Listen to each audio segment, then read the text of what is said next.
This episode is brought to you by Reese's Peanut Butter Cups. In breaking news, leading scientists worldwide are conducting experiments to determine if Reese's Peanut Butter Cups are the perfect combination of peanut butter and chocolate. However, it appears the study was inconclusive, as the scientists couldn't help but eat all the Reese's. Because when you want something sweet, you can't do better than Reese's. Find Reese's now at a store near you. What's the easiest choice you can make? Window instead of middle seat? Picking a vendor who sends a great gift basket? Outsourcing business tasks you hate? What about selling with Shopify? Whether you're selling a little or a lot, Shopify helps you do your thing, however you cha-ching. Shopify is the global commerce platform that helps you sell at every stage of your business. From the launch your online shop stage to the first real-life store stage, all the way to the did we just hit 1 million orders stage. Shopify's there to help you grow. Whether you're selling scented soap or offering outdoor outfits, Shopify helps you sell. Wherever and whatever you're selling, Shopify's got you covered. Sign up for a $1 per month trial period at shopify.com/try. Go to shopify.com/try now to grow your business, no matter what stage you're in. Shopify.com/try. Welcome to Pax Britannica. I'm your host, Dr. Samuel Hume. This episode is from my Patreon bonus feed, and it's the first episode in our history of the Mughal Empire. This wasn't the episode I planned to release today, but I haven't been able to record the main narrative. Partly my fault, partly out of my control. If you enjoyed this episode and want to know how the story carries on, go to patreon.com/PaxBritannica to find out more. Without further ado, let us begin.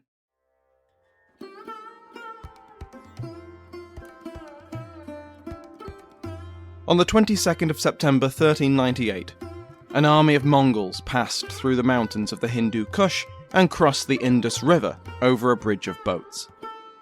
Mongols had been a fairly common sight on this side of the Hindu Kush since 1221, when they chased the last Khwarezmian Shah there and crushed his army. The previous Shah, his father, had made perhaps the worst decision in history and antagonized the Mongol Empire, newly forged under its founder and most famous ruler, Genghis Khan. At the Battle of the Indus, Genghis Khan utterly destroyed the young Shah's army, but after he escaped and could not be found, the Mongol warlord went no further than the banks of the Indus, and withdrew back over the mountains. Mongol raiders would descend on northwest India many times over the next 2 centuries, but rarely stayed. In normal times, the Indian sultanates weathered the raids, until the Mongols were either defeated in pitched battle, or withdrew with their plunder. But these were not normal times. The Sultanate of Delhi, the paramount power in the northwest, was not united. It was currently in the middle of a civil war between the last rulers of the Tughlaq dynasty. But even had Delhi been undivided and prepared, it might not have helped. Because the Mongols that crossed the Indus in 1398 were not just any raiding party. They were led by a conqueror, second only to his distant relative, Genghis Khan, in military skill and capacity for cruelty. This conqueror has been called many things: Shuja-ud-din Timur, Timur-i-Leng, the Scourge of God, Timur the Lame, or Tamerlane. The Mongol Turkic warlord ruled most of modern Iran, and at about 60 years old, he had plenty of expansionist energy left. On his death, just 7 years later, the Timurid Empire would stretch from the Persian Gulf in the south to the Central Asian steppes in the north, from Aleppo in the west to, well, let's find out. After crossing the Indus, Timur massacred and sacked his way across northern India. One contemporary described how Timur had to keep moving because the stench of death was too strong to linger anywhere. He didn't kill everyone, though, and by the time he reached the capital of Delhi, he had tens of thousands of slaves in tow. Timur reached the walls of Delhi in December. Delhi was an imperial city, a vast and wealthy metropolis which had, in better times, ruled over most of the Indian subcontinent. The city was currently held by Malu Khan, a noble who controlled one of the 2 puppet Tughlaq sultans, but was the real power behind the throne. On the 12th of December, as his siege lines were being established, Timur led a scouting party to recon the defences of his latest target. On this expedition, Maluk Khan sallied forth from the gates and attacked Timur's group. The attack was easily beaten off, and Timur was unwounded, but rumours reached the main camp. Timur was injured. Timur was captured. Timur was dead. The prisoners, tens of thousands of them, apparently celebrated with a bit too much spirit, because when Timur returned to camp, very much alive, he viewed the army-sized population of captives as an unacceptable risk. Timur had a very Timurid solution. He ordered his soldiers to execute every adult male slave. Within an hour, it was done. Our sources disagree, and like all medieval sources, they must be taken with a hefty pinch of salt. But according to the chronicles, between 50 and 100,000 people were murdered in that hour. With this grisly work done, Timur turned his attention to Delhi. His main concern was not the infantry or regular cavalry which the Sultan or his puppet master could bring to the field. Let them come. He was Timur. What concerned him was the elephant in the room. The literal elephants, the war elephants, with blades attached to their tusks, with wooden turrets strapped to their backs, bristling with archers and crossbowmen. Some of them had rudimentary but still explosive rockets. These terrified Timur's army, and unless they were prepared, Timur might face a rare defeat. Timur would be prepared. His men, or at least their remaining slaves, built ramparts and ditches and hammered stakes into the ground with 3 metal prongs on the end. His cavalry, the backbone of any self-respecting Mongol warlord, were armed with caltrops, metal clusters of 4 prongs which could be thrown behind the rider and land with at least 1 point facing up. Hundreds of camels and other cattle had bundles of dried grass tied to their backs, which would be set on fire and herded towards the enemy. All of these measures were designed to make the elephants panic, either taking them out of the fight or, ideally, letting them trample through the Sultan's own ranks. On the 17th of December, Maluk Khan and his puppet Sultan, Mahmud Shah, sallied forth in force. Accounts report that they led a force of 10,000 cavalry, 40,000 infantry, and what is described as a phalanx of elephants. When they advanced on the dug-in Timurids, the Mongols' ingenious preparations worked. Details are scarce, but the elephants seem to have panicked and trampled through the Delhi army. Timur was easily able to mop up as the Sultanate's leadership, including the Sultan himself as well as Maluk Khan, fled back within the city walls and then out the other side. Timur spent the night encamped at the reservoir outside the walls, and the following day he enjoyed a triumphal entry into the metropolis. The conqueror sat on a throne in the centre of the city, as the leading citizenry bowed and scraped and gave tribute to their new master. Even the elephants, some 120 captured after the battle, knelt before him in the parade, which delighted the Scourge of God. Timur ordered his imams to enter the great mosque and read the khutbah in his name, a ceremonial declaration of sovereignty, which we will see many times in this series. Then, after the bowing and the offerings ended, Timur withdrew from the city back to his tents by the oasis, and left his agents to handle the grubby business of tallying and collecting tribute. But what started as an orderly submission of the metropolis ended in a sack. Over 10 days, the soldiers of Timur's army took everything that wasn't nailed down, and much that was. When they left Delhi, the glittering metropolis was a burning ruin. Soldiers were laden down with jewellery and riches, and those Delhi citizens who hadn't been killed or managed to escape were enslaved, more than making up for the men that Timur had ordered murdered. Timur himself took his pick of prisoners, and with his characteristic taste for artists and craftsmen, he was especially interested in Delhi's famous stonemasons. These he had shipped off to distant Samarkand, his glorious capital city, where they joined the thousands of other artisans, painters, writers, architects, weavers, glassblowers, silver and goldsmiths, and every other skilled profession which Timur had collected on his conquests. So many had been taken prisoner and brought to the Timurid capital that visitors noted that there wasn't enough space for all of them, many of them sleeping in the open or in nearby caves. Those captured elephants were also brought to Samarkand, painted in fabulous colours, and positioned at the entrance of Timur's gardens. Even in his capital, Timur abhorred staying under a solid roof, and always slept in his sumptuous tents. After receiving tribute from Delhi's neighbours, terrified that the Mongol warlord might visit their cities, Timur took a leisurely path back west, sacking and pillaging as he went. In March 1399, he crossed back over the Indus River. He had spent only 6 months in India, and he left behind him a trail of blood and death. Tens of thousands had been forced into slavery, many more had been slaughtered by Timurid swords or struck down by plague and famine, which followed in their wake like night follows day. Timur would never again campaign in India. His attention would now look west, where he'd batter the other growing Turkic power in this period, the Ottomans, destroying more than one army of theirs. But his family, the Timurid dynasty, would dominate the Iranian plateau for the next 2 centuries, even as the empire he built on a foundation of bones collapsed into infighting. One of those Timurid princelings would return to Delhi more than a century after his great-great-great-grandfather. But he would not merely raid and pillage.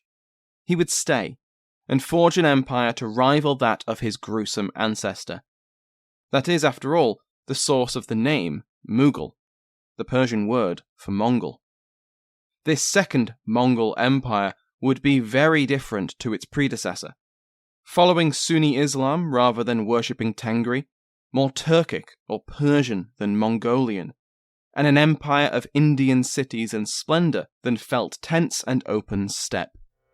Napoleon Bonaparte rose from obscurity to become the most powerful and significant figure in modern history. Over 200 years after his death, people are still debating his legacy.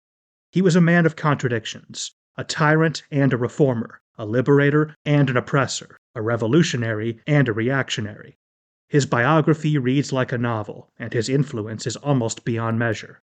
I'm Everett Rummage, host of the Age of Napoleon podcast, and every month I delve into the turbulent life and times of one of the greatest characters in history, and explore the world that shaped him in all its glory and tragedy. It's a story of great battles and campaigns, political intrigue, and massive social and economic change. But it's also a story about people, populated with remarkable characters. I hope you'll join me as I examine this fascinating era of history. Find The Age of Napoleon wherever you get your podcasts. Let me recommend another history podcast on the Airwave Network, The Explorers Podcast. Friend of the show Matt Breen takes you into jungles and frigid wastelands, across deserts and oceans, as he covers the life and times of history's greatest explorers. Alongside Magellan, Drake, Lewis and/or Clark, he also covers lesser-known figures. I've particularly enjoyed his recent series on Freya Stark, someone I'd never heard of, but whose life is fascinating. Her story combines her life as a woman during the early 20th century, European empire building in the Middle East in the aftermath of the First World War, and the legacy of the medieval assassins, the scourge of Saladin, crusading kings, and the Mongols. Each explorer Matt covers gets as much time as their story needs. Sometimes this means it's a one-off episode, other times it's hours of engaging narrative. Find the Explorers Podcast wherever you get your podcasts, or go to explorerspodcast.com to find out more.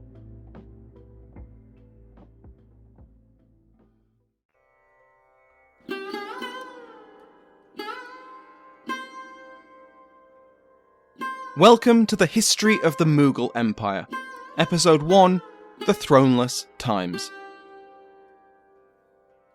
Welcome to this bonus episode of Pax Britannica.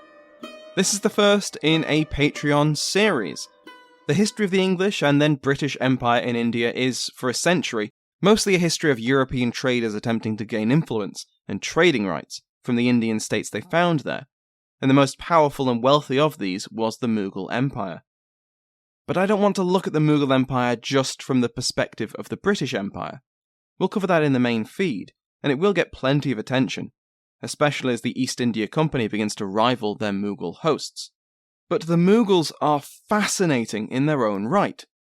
By the late 17th century, the Peacock Throne would rule over a population of more than 100 million people, and cover territory of more than 3 million miles. The Mughal Empire was the peer of both the Ottoman Empire and Safavid Persia, both contemporary Muslim gunpowder superpowers, and debatably outshone both of them in wealth and power.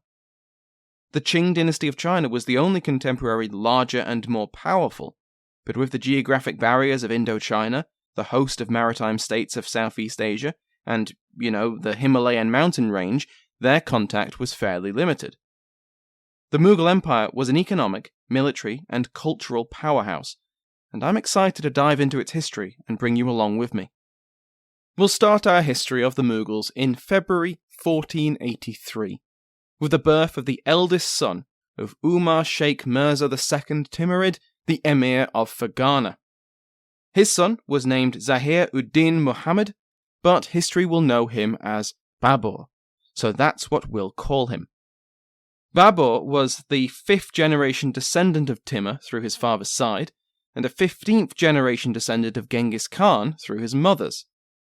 He would prioritize his descent from the closer Sunni Muslim Timur over the more distant Tengri Temujin, and more than one historian has noted the irony that the empire Babur will establish has gone down in history as the Mongol Empire.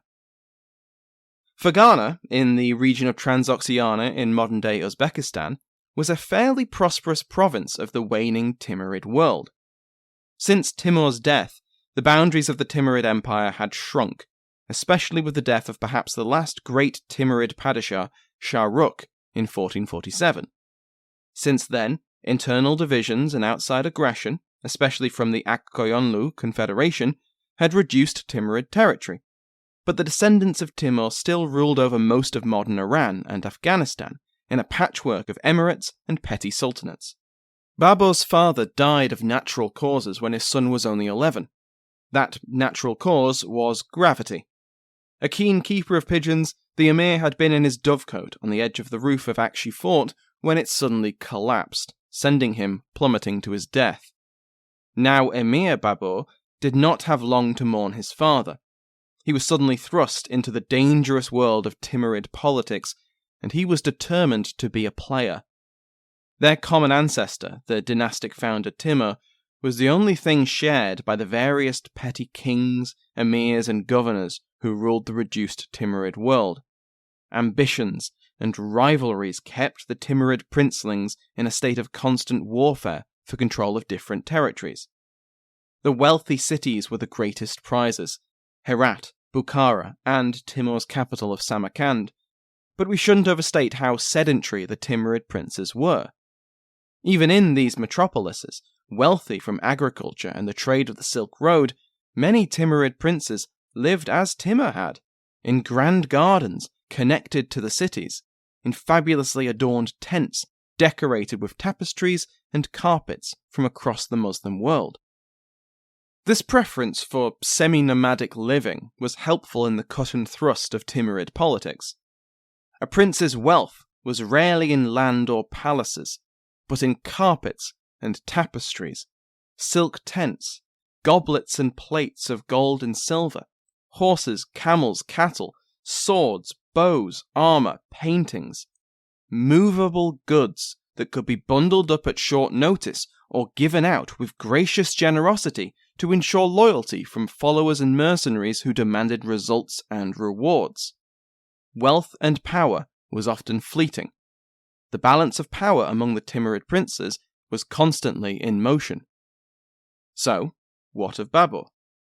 His new emirate, Fergana, bordered the territory belonging to Samarkand, the old imperial capital, and still a glittering jewel of an oasis. Shortly after Babur's ascension, one ruler of Samarkand and then another died within 6 months. Civil war for control of the city and the territory soon followed, and Babur threw his hat into the ring. He was only 13 years old. When he reached the walls of Samarkand, he found 2 cousins had had the same idea, and were already putting the city to siege. Instead of fighting each other, though, the young princelings decided to pool their resources in an act of family unity, in order to fight the other member of their family who held the city. But when winter came, the cousins were forced to call off their siege. But the following spring, Babur returned, and after a 7-month siege, and at the ripe old age of 14 years old, Babur entered Samarkand in triumph. This was the city of Timur, and Babur relished the chance to admire the sights. The Islamic colleges, founded by the conqueror and his successors. The city walls, all 10,000 yards of them. The famous observatory of Ulugh Beg. The tomb of Timur himself. The vast markets where traders from China, from India, from Europe, and everywhere in between bartered over goods from across the known world. And of course, the 9 gardens, with their exquisitely decorated pavilions, courtesy of the artisans brought back as slaves from Timur's conquests. Babur recorded his thoughts, quote, "Few towns in the whole habitable world are so pleasant as Samarkand." End quote. So you might be thinking, this is the start of the great Mughal Empire. Babur holds his ancestors' capital. He has claimed his birthright, and the riches and culture of India surely await. I mean, why not? Samarkand was a capital worthy of an empire. It was wealthy, and Babur was only young. With the resources and prestige of his new city, he could surely assert his authority over his family and follow Timur's footsteps across the Hindu Kush. Babur held Samarkand for 3 months. His followers had not been impressed by the rewards on offer after a 7-month siege. Samarkand was wealthy, but after the siege and the civil war, and various rulers emptying it of prizes to keep their own followers happy, the cupboards were relatively bare. Babur soon learnt a harsh truth of Timurid politics, as even those followers he viewed as unimpeachably loyal drifted away in search of greater rewards from other Timurid princes. Worse, with Babur established in Samarkand, his younger half-brother Jahangir, himself only 12 years old, with the support of the elites of Fergana, asserted control over most of the emirate. Babur marched out of Samarkand at the head of his diminished forces in order to restore his power base, but he was too late. He lost Fergana, and in his absence, other rivals took control of Samarkand. Babur was left with just the tiny fort of Khujand in Tajikistan. He had been completely outmaneuvered by his enemies and his family, which, as a Timurid prince, was often one and the same. Babur later recalled that this was, quote, "very hard on me," and he admits that, quote, "I could not help crying a good deal." Because he was, again, 15 years old. Everything seems like the end of the world at that age, and few of us have conquered and lost a thriving metropolis before we're old enough to drive. These were what Babur calls his throneless times. With Khujand as a base and only 200 or 300 followers, he led a campaign of raids and skirmishes.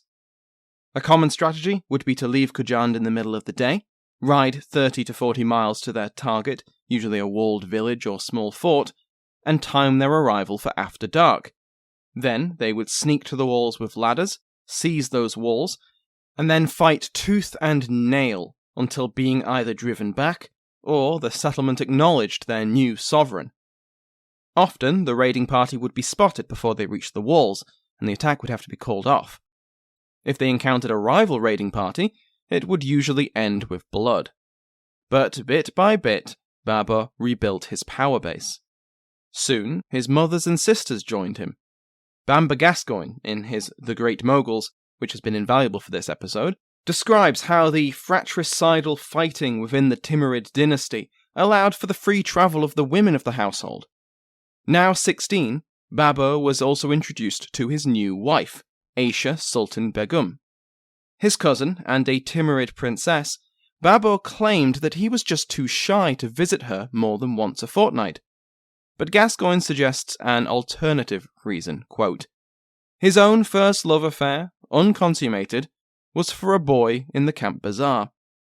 He mooned about the orchards and gardens, bareheaded, barefoot, dreaming and composing couplets, but whenever he actually met his love, as when with a crowd of companions he turned the corner of a lane, and came face to face with the boy, he was covered in confusion and unable to look at him. End quote.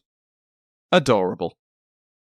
Whenever Babur's crush was summoned to the young Emir's court, his awkwardness rose to new heights. Quote, "In my joy and agitation, I could not thank him for coming. How was it possible for me to reproach him for going away?" End quote. These are Babur's own words, by the way. Later in his life, as an emperor, he records his own biography, which is perhaps a unique resource for historians. When he was older, Babur didn't approve of homosexuality in his court, but as Gascoigne notes, he begins his biography promising the truth, and in this case he seems to have kept that promise. Babur remained in his throneless times for a full 2 years. The young prince and future emperor would not be satisfied with a quiet life in Kujand. Soon enough, Babur will recover enough territory from his brother, Jahangir, that the two Timurid princes will come to an agreement, fighting together to restore Babur to Samarkand. In what must have been a novelty for Babur, they wouldn't be fighting their own family for control. Thanks for listening to this first episode of the History of the Mughals. If you want to hear more, go to patreon.com/Pax Britannica and sign up as an Earl or higher, for about the price of a latte per month, to borrow a phrase from a higher power. Thanks again to my House of Lords, and to you for listening.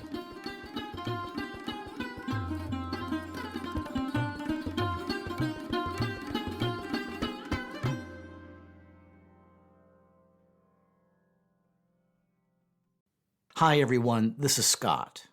If you want to learn about the world's oldest civilizations, find out how they were rediscovered, follow the story of Mark Antony and Cleopatra's descendants over 10 generations, or take a deep dive into the Iron Age or the Hellenistic era, then check out the Ancient World podcast.